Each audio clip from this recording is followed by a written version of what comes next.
So they could have actually put a number in on this, but they didn't, so I'll let you see what it is.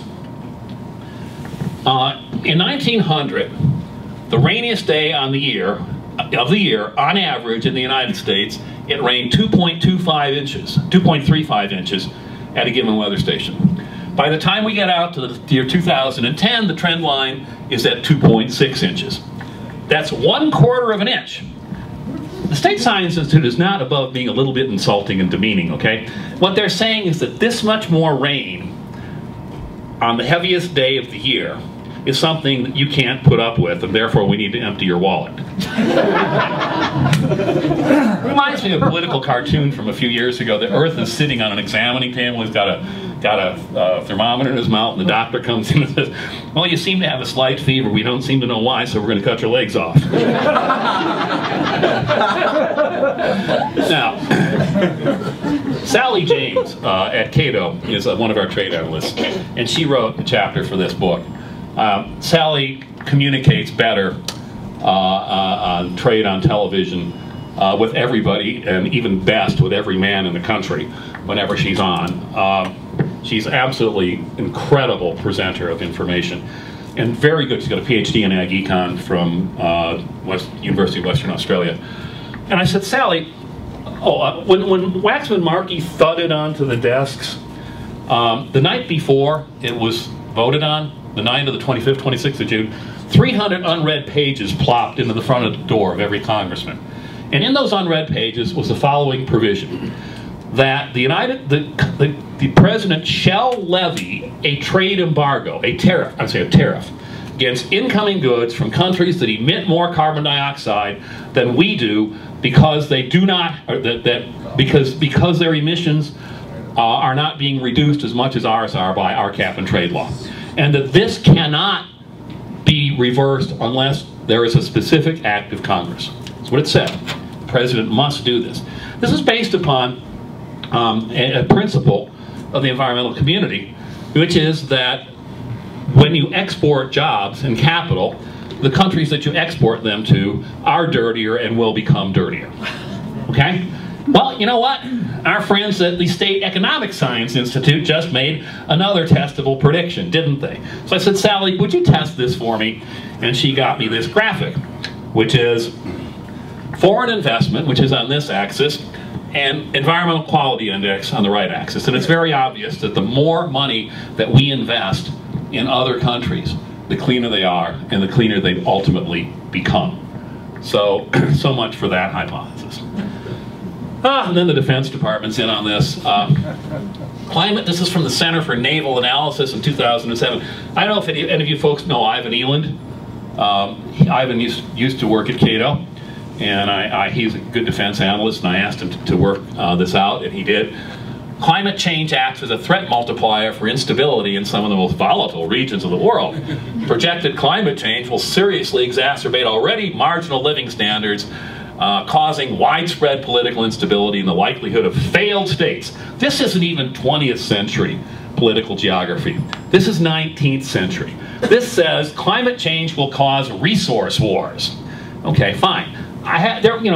Starting with Adam Smith and going through Hayek and the Austrians and everybody, somebody had a different idea about resource wars. They said, you know, resource wars cost a lot of money, so we have a better idea. It's one word: market.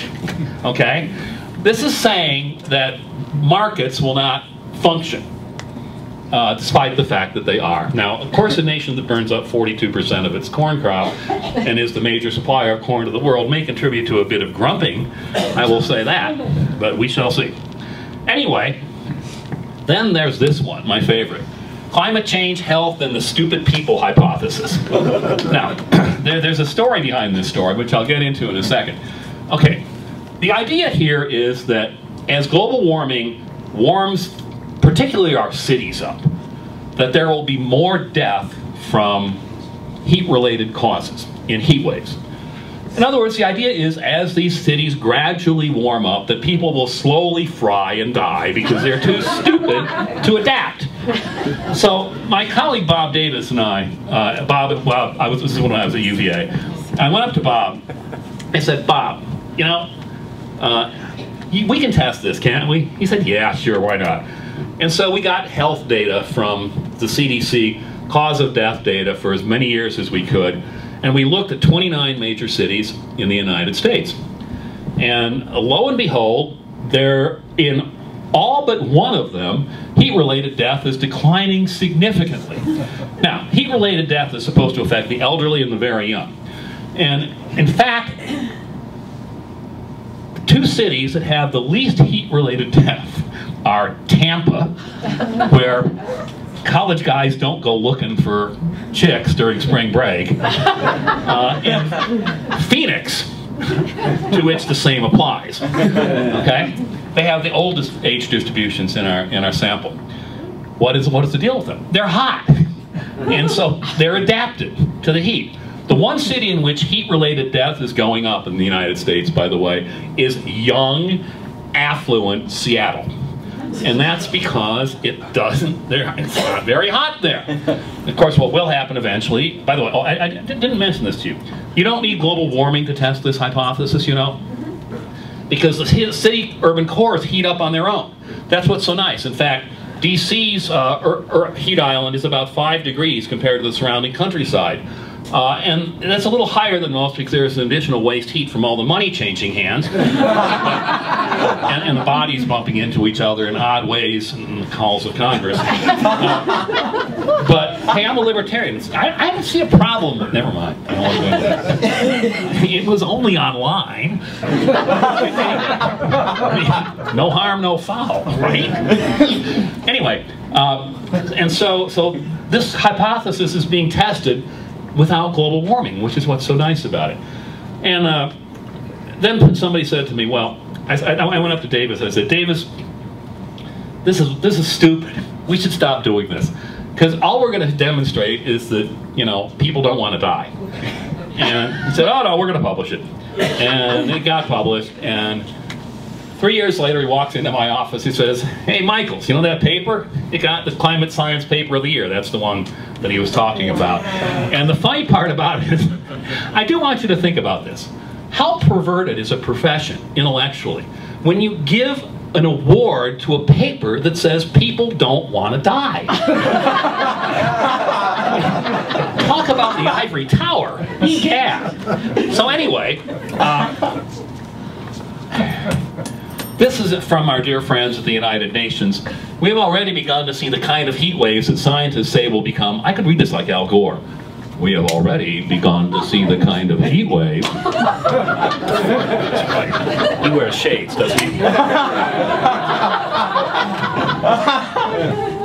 We have already begun to see the kind of heat waves that scientists say will become much more common if global warming is not addressed. 35,000 people died in France in the summer of 2003. And when I held my hands like this, I'm lying. It is true, actually. So anyway, let's see how this operates at the national level. In fact, 35,000 people did die in France in the heat wave of the summer of 2003. And two French scientists, Chase et al., I'm sorry, not Fouillé et al., built a computer model, Chase et al. Analyzed the temperature. And let's see if this is related to global warming. Here is the heat anomaly over Europe for summer of 2003.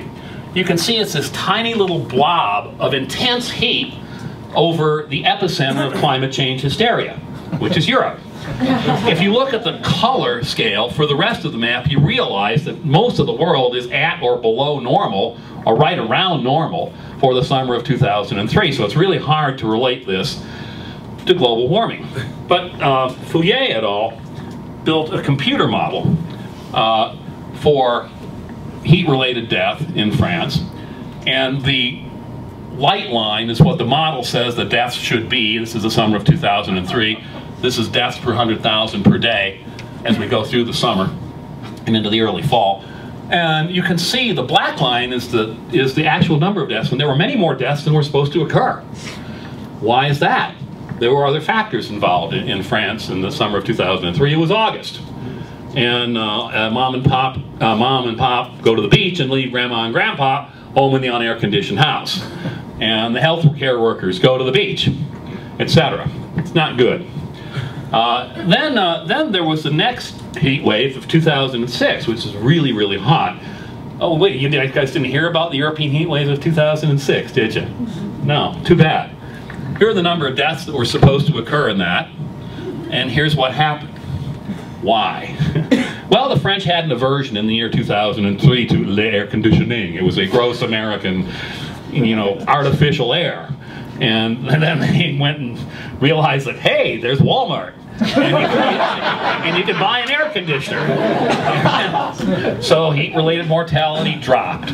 There's a point to this, of course, which is that if you have money and there are things for you to buy, that imagine the devilishness of the guy who invented air conditioning.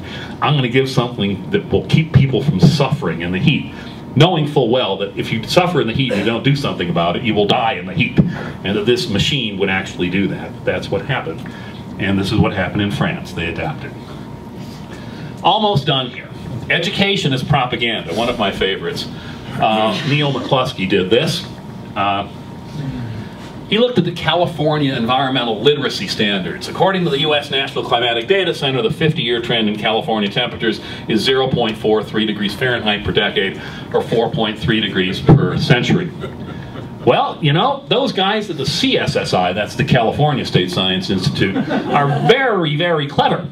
And so I went to the National Climatic Data Center data set, and there are people who gripe about this, and so do I. There are problems with this data. But I plotted up the temperature for the last 50 years. And indeed, if you put a trend line through it like this, the best least squares fit trend line, in fact, the rise is 0.43 degrees per decade, or 4.3 degrees per century. Now, if you notice that, that's really probably not a good idea, because you see, after 1975, nothing happened. Temperature's constant. There's a jump in temperature in the mid-1970s, which every climatologist knows about. It's called the Great Pacific Climate Shift. And then things stayed at equilibrium. To try and blame that on forcing from carbon dioxide is an extreme stretch, given the nature of forcing is rather smooth and slightly exponential. So anyway, the problem is that why did we just stop 50 years ago?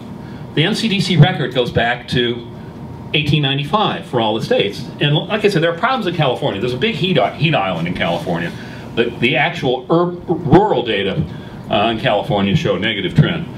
But anyway, let's just take a look at the whole data set. And you can see where the California State Science Institute started. They started right here, okay? But that's the way we do things when there's public choice pressure to do it. You understand how this occurs, right? Okay?